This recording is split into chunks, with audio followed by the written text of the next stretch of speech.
আসসালামু আলাইকুম গাইস, সবাই দেখতে পাচ্ছেন, আশা করি সবাই ভালো আছে। তো এখন দেখা যাচ্ছে এনএসকে কলিং এর নতুন আজকে লোক আসছে, দেখেন কত লোক আসছে।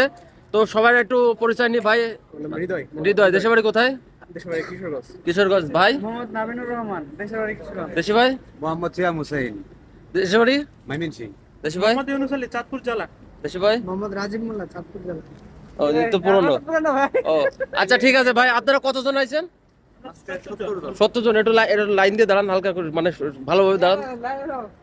তো যাই হোক, আপনারা কোন এজেন্সিতে আইছেন ভাই? আমরা আজকে ব্রাদার্স ইন্টারন্যাশনাল এজেন্সির মাধ্যমে আসছি। Brother international. তো আপনাদের আসতে মানে মানে এয়ারপোর্টের প্রসেসিংটা একটু বলেন। আড়াই মাসের মতো সময় লাগছে। আড়াই মাসে? আড়াই মাসের মতো সময় লাগছে। আর মেডিকেলের কতদিন পরে আপনারা বিষয়? মেডিকেলের প্রায় 28 দিন পরে কলিং ইস্যু হয়েছে। 28 দিন পরে কলিং ইস্যু হয়েছে।